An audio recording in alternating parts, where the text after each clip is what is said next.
Anwar Cik Hai, Assalamualaikum warahmatullahi wabarakatuh. Macam biasa korang kena tap screen dan share dulu sebelum kita bermula ni.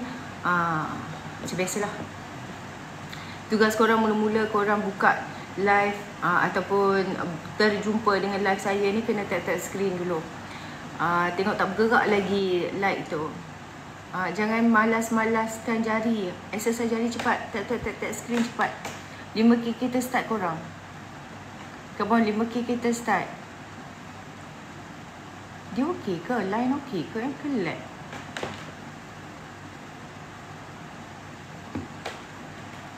Tap screen korang, come on. 5K kita start.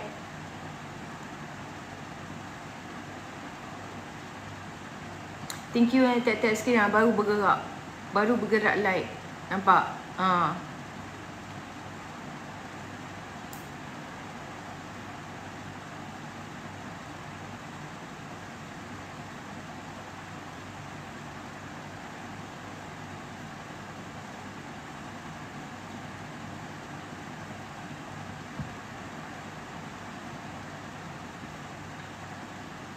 Okey, sebelum tu saya nak bagi korang dengar lah satu klip video. Sekejap. Saya nampak kat mana tadi? Saya pun lupa dah. Sementara tu lah.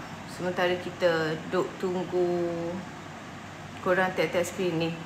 Saya nak bagi dengar je. Langkah Dubai ni. Sebelum ini ada langkah Sheraton, sekarang langkah Dubai. Tapi terdapat yang menafikannya, jadi kita pun tak tahu apa cerita yang sebenar dan terus terang saya pun tak tahu. Tapi yang saya tahu satu perkara, kita sudah ada kerajaan, sudah ada pemimpin yang dilantik. Saya mencadangkan biarlah kerajaan ini sempurnakan dia punya jadual ataupun penggalnya, bagi dia buat apa yang dia rasa dia nak buat. Apatah lagi walaupun kerajaan pemimpin hari ini dia ada kelemahan, tapi kita nampak banyak kebaikan yang dia nak buat berhubung dengan agama Islam, nak basmikan kemiskinan, madaninya. Saya rasa elok kita izinkan kerajaan ini habiskan penggal. Dan kita juga nak mengatakan pada segelintir pemimpin-pemimpin yang tak habis-habis nak jatuhkan pemimpin yang ada. Kalau drama ini berterusan, bersambung di Malaysia, apa akan jadi di Malaysia? Naik satu grup pemimpin, ada grup nak jatuhkan dia. Naik pula satu grup yang lain, akan ada pemimpin lain nak menjatuhkannya. Jadi you all pemimpin yang macam ini, you all nak bina drama seperti ini di Malaysia, akhirnya apa akan jadi Malaysia? Naik pemimpin ini, mesti ada yang tak puas hati nak jatuhkan mereka. Naik pula pemimpin yang itu, ini pula tak puas hati nak jatuhkan mereka. Saya nak bagi tahu, kami rakyat menyampah, teramat menyampah dengan segelintir pemimpin seperti you all seperti itu. Teramat menyampah. Kami letih penat dengan perangai you all pemimpin, segelintir pemimpin yang seperti itu. Saya tak bincang tentang langkah Dubai. I don't know about langkah Dubai. Tapi saya bincang tentang pemikiran jika wujud usaha-usaha orang ini naik, ini nak jatuhkan, nak jadikan itu sebagai suatu trending di Malaysia. Kami menyampah dengan segelintir pemimpin yang seperti itu.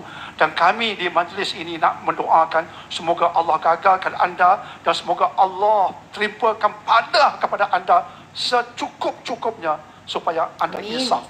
Ingat dan insaf sampai mati. Pemimpin yang ada sekarang, kami tidak bodoh. Kami tahu pemimpin dan kerajaan yang ada sekarang. Okey, itu saja apa yang dikatakan oleh jatuhkan kerajaan dan sebagainya. Walaupun terbaca juga tentang langkah Dubai ni. Sebelum ini ada langkah Sheraton, sekarang sampai situ langkah juga. Dubai. Jadi ya, rakyat tak bodoh. Walaupun hari ni kita aminkan, doanya tak sempat direkodkan mungkin. Daripada saya betul kalau ada lagi kalau kata hari ni ada yang menjatuhkan kerajaan Madani, of course akan ada juga yang akan menjatuhkan kerajaan yang menggantikan Madani itu. Betul tak? Jadi mainan dan mainan cyber trooper ni, saya malas nak ulas mula-mula berkenaan dengan langkah-langkah ni. Saya nampak ini adalah mainan cyber trooper, sama ada untuk menghilang bosan ataupun menghilangkan bosan diorang ni, ataupun diorang ni memang dibayar, kan? sengaja mainkan dan untuk menaikkan mood ataupun semangat penyokong-penyokong mereka yang taksub lah, khususnya yang kita nampak kan. Mereka ni saja nak menaikkan semangat penyokong-penyokong mereka yang taksub, dan sebenarnya wujud segelintir pemimpin yang tidak puas menikmati jawatan dan kuasa semasa mereka ni menjadi kerajaan. Okey, kita muktamadkan dengan segala langkah ni undi tidak percaya pada di parlimen, bila parlimen dibuka nanti pada Februari. Dan kalau benarlah mereka yakin bahawa kerajaan hari ini Datuk Seri Anwar Ibrahim tidak memperolehi majoriti sokongan ahli parlimen, buatlah undi tidak percaya. Kalau dia tidak buat undi percaya, maknanya mereka hanyalah membodohkan korang. Peristiharan secara en blok parti dalam kerajaan perpaduan seperti BN atau PH keluar daripada gabungan, hanya itu yang membolehkan kerajaan hari ini tumbang lah. Jadi selain daripada itu tidak akan berlaku. Baik. Berita gembira buat walaun di Kelantan, iaitu tarikh baru air di Kelantan naik 23 sen. Pada saya Kelantan patut naikkan lagi tinggi lah, sebab air paip diorang ni air teh dan juga air kopi. Jadi kos proses air teh dengan kopi tu tinggi lah, sebab nak kena bancur, nak beli teh, nak beli kopi, nak kena rendam dulu, lepas tu nak masukkan dalam loji, lepas tu nak masukkan dalam paip sampai kepada anda. Tak payah anda nak bancur sendiri, mungkin panaskan saja kalau nak panas, kalau nak tambah ais pun tambah ais dekat rumah sendiri. Kan air teh dan kopi tersebut. Jadi patutnya tarif air di Kelantan, thank you Zanisha, patutnya di Kelantan ni naik RM1 ataupun RM2, sebab air teh dengan kopi ni kalau kita minum dekat kedai dah jadi RM2.5-3 dah kot segelas kan. Jadi untunglah pengundi di Kelantan tak payah nak bancur, susah-susah nak beli air kopi, hanya buka paip saja, tambah gula atau susu mengikut cita rasa masing-masing. Kan? Terus dapat air teh dan kopi, tambah ais lagi sedap, minum panas-panas. Masa tarif air ni diumumkan naik, korang tahu tak, walaun ni menggelupur menyalahkan kerajaan Madani. Tarif air nak naik, tarif air sekarang ni apa yang tak naik, semua benda nak naik, apa je yang nak turun, zaman Malaysia Madani dan sebagainya. Thank you Miss Red. Tapi walaun sama ada anda ingat atau tak biasalah, mungkinlah walaun ni duduk dalam gua, kau dia tak sedar ataupun tak tahu ataupun tak berapa nak aware berkenaan dengan isu semasa, selain daripada room mak badak ataupun room puak-puak Bengali dan gorila kan. Jadi sebenarnya yang mahukan tarif dinaikkan adalah kerajaan negeri. Yang awal-awal meminta supaya tarif air dinaikkan, yang minta daripada SPAN adalah Terengganu, Kedah, Perlis dan Kelantan. Dan diikuti operator negeri-negeri lain lah. Cuba tengok apa yang Sanusi kata sebelum ini. Sebelum ini tarif dinaikkan lagi. Negeri-negeri walaun ini, MB mereka kata apa? Dia kata kenaikan air, tarif air ini boleh bantu negeri bayar hutang kepada pusat. Dia guna dalil kod tu. Kan, air ni di bawah kuasa negeri, tapi tarif air dikawal oleh kerajaan pusat melalui SPAN atau kita sebut SPAN lah. Senang cerita, kalau kerajaan negeri nak merengek tarif air ni naikkan, SPAN pun takkan memandai-mandai nak bagi naik. Sebab ini tindakan yang tak popular. Dah lah macam tu, revenue air dari air pergi ke kerajaan negeri. Jadi buat apa kerajaan pusat nak tanggung? Tapi kalau nak naikkan tarif ni, kerajaan negeri, kalau tak naikkan tarif ni, kerajaan negeri yang derita. Kan?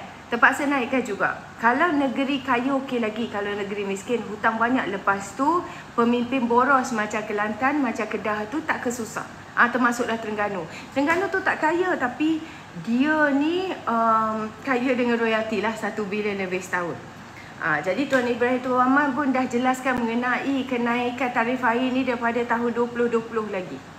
Kan? Jadi walaun-walaun semua dah berita gembira kepada walaun-walaun di Kelantan, iaitu tarif air sepatutnya naik 22 sen tetapi naik 23 sen di Kelantan. Bagi kategori pengguna domestik dekat Kelantan naik 23 sen setiap 1 meter padu berkuat kuasa 1 Februari 2024. Dan juru cakap air Kelantan iaitu AKSB memaklumkan bagi bacaan individu kosong sehingga 20 meter padu adalah 45 sen naik kepada 68 sen.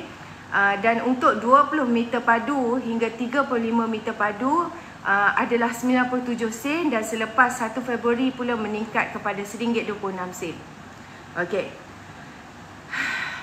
Jadi saya rasa ini adalah berita gembira lah untuk walau-walaun. Jadi kita ingat selepas diorang yang mengumumkan 18 hari bulan mereka akan mengambil alih kerajaan persekutuan, rupanya ada berita gembira untuk walaun-walaun di Pantai Timur. Rupa-rupanya ada berita sedih lagi mahal daripada negeri Selangor. Okey, saya nak bagi tahu di sini. Kejap saya buka. Negeri Selangor baru mengumumkan bahawa dia akan menyerap kenaikan itu dan memberikan air percuma kepada 1 juta rakyat Kelantan pula, Selangor. Sekejap, saya tengok faktanya sikit. Sebab lupa nak study tadi.